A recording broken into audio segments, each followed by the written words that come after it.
Alicia, you know what you shouldn't do when you plan on killing people? What should I not do? You shouldn't Google how to do it. Oh, well, in that case, you're in trouble. Just kidding. Ashlee's not going to kill anybody that we know of.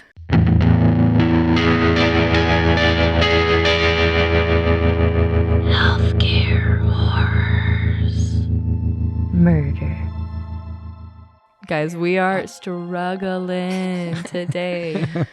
Oh. Welcome to Healthcare Horrors. We are podcasting. I'm Alicia. I'm a recruiter here at Atlas. I am Ashlee, a brand specialist. DJ Dolan. DJ Dolan in the house. He wishes. On the boopity bass. So I see the weirdness is continuing. Yep. I love it. The seltzer's kicking in. Yeah, it really is. It's good. You've had like 3 sips. Dude, I'm a lightweight and I didn't eat that much today. That sounds like a you problem. I will eat more Cheetos. And now it's our listeners' problem. Oh, crap. Sorry, guys. Darn it. Anyway, let's get into the murder. The murder. All right. Today we're doing Kimberly Clark Saenz or Saenz. We haven't I like figured out. Saenz. I mean, I do too, but like Super Saiyan. it's Saenz. But she's also known as Kimberly Clark Fowler, which I like more because I can say it. Mm-hmm. So she was born on November 3rd, 1973. She was born in Fall River, Massachusetts. This goes along with our last theme. We had, Jane Toppin from Boston. Mm-hmm. Now we're in Fall River. But by 2007, Kimberly made her way to Lufkin, Texas, where she was hired as a nurse at a DaVita dialysis clinic. I always see DaVita dialysis clinic, there's one on Dodge Street here in Omaha. I feel like I always see it. Oh, yeah. Right off 33rd. Oh, I didn't yeah. even register until you said that. Yeah. Apparently they're national. So she was hired despite her checkered employment history. At the time, she had been fired at least 4 times from healthcare jobs. So she's really winning at life. One of those firings came when her bosses at Woodland Heights Hospital caught her stealing Demerol, which was found in her handbag, and she was cheating on a urine test. So Kimberly's doing great.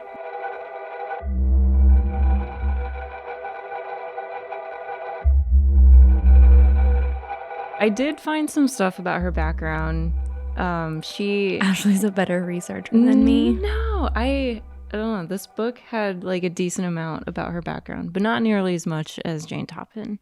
But she didn't have a rough upbringing like a lot of serial killers usually did. She was actually great in school. She had a great childhood, an ideal childhood. Lots of friends. She was a cheerleader in high school and she played softball. She was popular. She did get pregnant her senior year and dropped out, but they made the most of it. She married the father of the baby. They were good parents. She eventually, I believe, had a second kid down the road. Yeah, I have that she was married and she had 2 young children, and that she had suffered from drug dependence and then was using stolen prescription medication. Yeah. And then that she had been arrested for public intoxication and criminal trespass after a domestic disturbance with her husband. But then they later reconciled. So I think her mental stuff came later in her adult life when she discovered substances. Yeah, it's really to abuse. The substance abuse that really triggered a lot of it. Lost 4 healthcare jobs. I'm just skimming through really quick. She was not very good at being an adult, I don't think. Yeah, so dwindling mental state, lots of drinking. She was a cheerleader and an athlete in high school, but she started gaining weight. Again, they, like Jane Toppin, they just mentioned that she starts gaining weight. I know. Why are we always talking about women's weight? Is it because it has some sort of effect on their mental health? I think in this case it does. Or is it just because we're pointing out women and shaming them for gaining weight? No shaming. But overall, she stopped caring about her appearance. So I think that's what they were getting at. Gotcha. So yeah, they eventually get a divorce, her and her husband. I don't know what happens with the kids though. She's going through all of this craziness, downward spiral. I don't know if she like loses custody of her kids. They don't really Yeah, it doesn't mention the say. kids at all. Well, some places are like, we don't even think she had kids. And I was like, she definitely had 2 kids, Yeah. at least. Mm-hmm. At least, remember, we're talking numbers like the last time. At least 2 kids that we know of. We were talking about DaVita Dialysis Clinic in Houston, Texas. Let me see. It's where she here. starts doing bad stuff. It's where she starts doing the extra bad stuff. Extra bad. But when you abuse drugs and substances, you do extra bad stuff. Oh, she's in Lufkin, Texas, which is Lufkin. near Houston, Texas. Okay. All right. Now I'm back on track. Hello.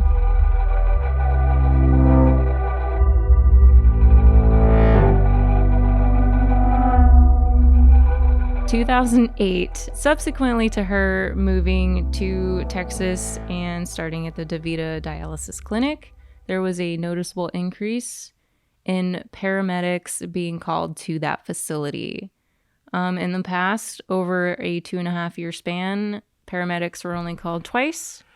Now that Kimberly is there, they were called 16 times within the first 2 weeks of April. Don't be suspicious. Like you're just coming in swinging all of a sudden. Like just wild. Yeah. So in April alone, paramedics are called 30 times. Holy crap. It's like once a day. Yeah. At yeah, least. man. That's crazy.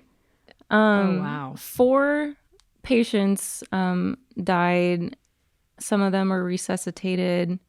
84% of these cases, Kim was the attending nurse. Of course she was. Of course. Is she just like so whacked out of her mind that she was just like not even catching on to the fact that like everyone's like, why are the paramedics here 50 times a day? Yeah, she's really not good at covering her footsteps, which we will... So not super smart. Yeah, we'll get to all of the evidence against her down the road a little bit. So an anonymous letter comes from a fire official urging the investigation of all of these emergency calls to this facility. Thank goodness, because something's clearly not right. So April, it's it's fine. fine. It's just there's something in the water. I'm a really good nurse. It's fine. April 28th, 2008, Kim Saenz is taken off of her usual her usual dialysis shift to work as a patient care technician. So she is not going to have any access to drugs during this shift. They're like, let's see what the difference is. Yeah, that's kind of what I'm thinking. Like, she's been taking care of all these people that keep getting sick. Let's just switch shifts and see what happens. So she is basically cleaning the place, I guess. That's a good place for her. Yeah, she's got a mop and a bucket. And Sweet. she is not happy about this shift change. That evening or that day, there are 2 eyewitnesses that see Kim fill a syringe with bleach from her bucket that's on the floor. I knew this was a bad idea. Okay, I knew we couldn't even give her a mop and a bucket. You had one job. I really thought this was going to be the safe thing, but okay. They tried. This was their attempt. And from this bleach-filled bucket on the floor, she injects it into the IV lines of Marva Roan and Carolyn Reisinger. She just cannot help herself. Yeah. These 2 ladies came to this clinic for treatment that day, and they get injected with bleach. Well, yeah, they wanted to stop #the vid. Sorry. Fortunately, neither one of them went into cardiac arrest, but they did have the sodium hypochlorite in their system. So I guess when you are given bleach, and I was telling Dolan this yesterday, like my Google search is so messed up because I keep looking at all of these different medications. The FBI is coming for you. And what happens when you inject people with bleach? Okay, well, I'm going to have to say, like, at least the bleach must have been diluted with, the water, so... Something, yeah. So they didn't die, but bleach can lead to cardiac arrest, vomiting, respiratory problems, etc., etc. Of course, she gets fired immediately. Yeah. Wait, who saw her again? Just 2 other ladies that were there for treatment. Okay. So, yeah, there were 2 eyewitnesses that saw her inject people with bleach. So they fired her. Is Yes. this leading to her arrest? Or is this like... Probably not. Say the way these things go.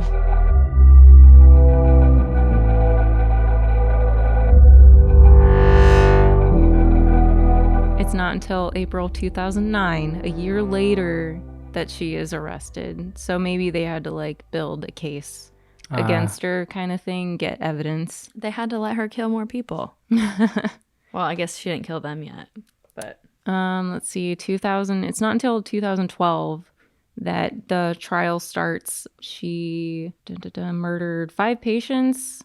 with bleach. Yes. What the? Yeah. So All right. she's on trial for murdering 5 patients. Clara Strange, Thelma Metcalf, Garlin Kelley, Cora Bryant, and Opal Few. So all women too. Yes. Yeah. Opal is a really cute name. I like Clara Strange. Oh, I like to that's think cute that would be my name in like an alternate Like in Harry life. Potter. Yeah, Clara Strange. Sounds good to me. Thelma is also cute. So yeah, In case you guys are Rest looking in for some. peace. I know. rest I in know. peace. They're important. Yeah. So like I said earlier, there's a lot of evidence built up against her. She was depressed. She was a disgruntled employee. She complained a lot about the patients, and some of the patients that she complained about were the ones that were either sick or wound up dead. Well, your job is to take care of sick people, people who need dialysis. Yes. She had the history of substance abuse, lost jobs, got a divorce. There was just a lot of stuff leading up to this. And Alicia, you know what you shouldn't do when you plan on killing people? What should I not do? You shouldn't Google how to do it. Oh, well, in that case, you're in trouble. Just kidding. Ashley's not going to kill anybody that we know of. There The was power of the internet. in her search history on her computer, she was looking up what happens when you inject people with bleach, how you can kill people with bleach. I mean, I would imagine you just assume people would probably get really sick or die if you did that, and you probably wouldn't have to Google it unless you were really interested in like the actual outcome. Yes. Or you're doing what we're doing, and it was just research for a podcast. Yeah, it's just research for a podcast, guys. Oh my gosh. I'm curious, what are the steps? I'm just... Oh my Oh my gosh. And this is how we I'll tell you later. tell you step by step. I do want to I'm curious. So she obviously was going through a lot of stuff.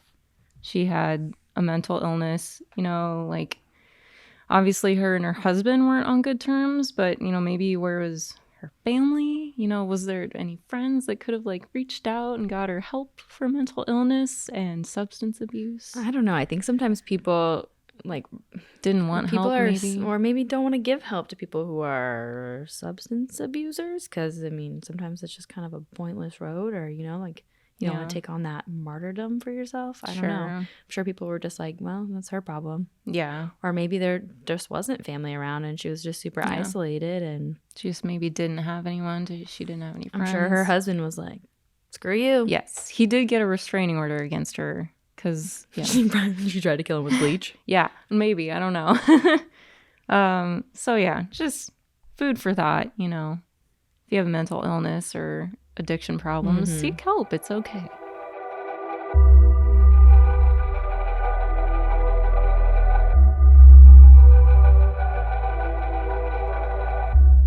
March 2012, she was found guilty by the Angelina County jury. Prosecutors wanted to give her the death penalty, but instead she was sentenced to 5 life terms, a term for each victim that was dead, without the possibility of parole. She is still serving her sentence in Mountain View Unit in Gatesville, Texas. Her defense team tried applying for an appeal, but that was denied. At least she has a mountain view. I know, that's what I was thinking. I was like, does she dang. have a good view out of her window? Mountain View Clinic. The clinic at least has a view. Oh, man. So is that like, so it's like a mental health No, place? Or it's just like that's it's a jail? prison. Yeah, she was. Why do they call it Mountain View Clinic? Mountain View Unit. Oh, unit. But I that thought still clinic. sounds like a weird name for a prison. But she is definitely locked up for life. She's not going anywhere. It's probably a good place for her. Yeah. But she killed these people in such a short amount of time versus, you know, the other people we've talked about who have had like a lifetime of killing people and not getting caught. I think Kimberly was just being reckless. She was not good at covering her tracks. I at don't all. think like this was like her life's path. Like Jolly Jane, who clearly had like planned this out and was like in it for the long haul. Yeah, bleach, I guess, is easier to find in people's systems too versus morphine and stuff like that. I just like I'm saying, I just don't think she cared. No. I think she was just like, I'm effed up and F these people, they're annoying me, so yeah, bye. so I'm going to kill them with bleach. Thinking maybe that her status would save her from any sort of like Yeah. repercussions. right, Like, right. hey, I'm a nurse. I'm not doing anything wrong. Even Yeah. though I'm the only new person here. You know, I get hired with any new people. It's just me, the new common factor in all of this. Mm-hmm. But no, it's not weird that the paramedics have been here 30 times this month. People die here all the time. Yeah. I mean, I don't think people do, so. Yeah, that's definitely one of the things that got her caught. Well, she probably couldn't get a job in a hospital Yeah. at this point. Yeah. So they were like, dialysis clinic, that's probably, you can't do a whole lot of harm there. And that was wrong. Mm-hmm. Dang. Now we know. Dang. So the steps of injecting somebody with bleach. No. Okay. You get a bucket And a mop. And a mop. and a mop, and you pour some bleach into that bucket, and then you just clean the floor. With the bucket. Not And the quoting mop. Cardi B. I know. That's Oh, no. literally where my brain went. Nope. So next weekend is Halloween. You guys, are you guys doing anything for Halloween? You gonna go trick or Not that treating? well, maybe. Maybe. Forrest has already picked out his Halloween costume last year. He was Joe Dirt. Yes. Yes, well, he was growing a natural mullet, but we were in Target last week, and he's insisting on being a cow because he can move. A cow. Did he pull like a wagon with a rock in it around? No, he No. just had like, I just like cut off one of his The shirt. Like it was mullet. just, I'll have to show you pictures, guys. You should have walked around as Christopher Walken's character. Well, Soldering iron, just walked around. Forrest won our work Halloween contest last year. Oh. When we had it on Zoom or Teams or whatever, he won. Oh, I don't think He I was won a the part of costume contest. Well, everybody was on the invited. Maybe you just didn't come that. to the party. Maybe I didn't. Probably didn't. Didn't come to the. I mean, who virtual likes to go party. to- I was Googling. Who likes virtual parties? They're a little rough. Yeah. Cool. What about you, Dolan? Do you guys have Halloween? plans? I have two options. Go get crunk. Or go get crunk and play D&D because I'm a nerd like that. Ooh, you're a real big nerd.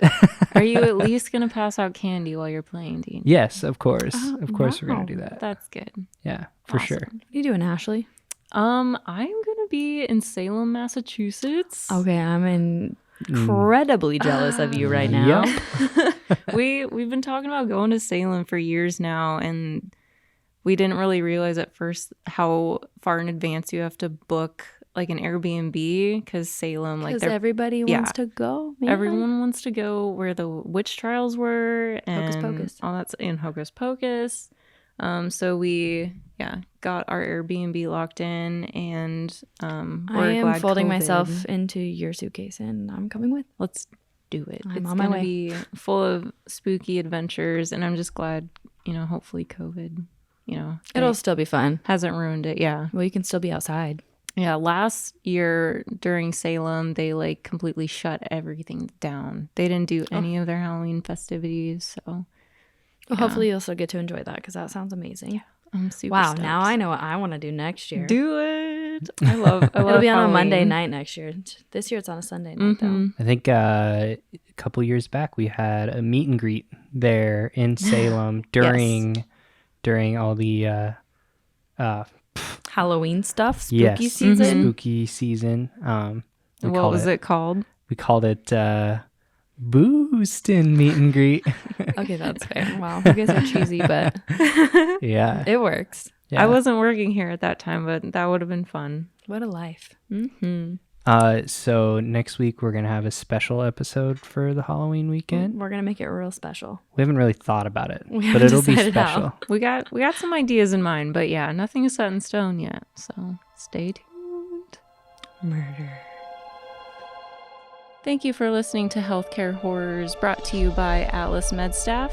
Just a reminder, we are not healthcare professionals. We are just fans of true crime, talking about some of history's darkest moments in healthcare. Stay tuned, stay healthy, and stay safe.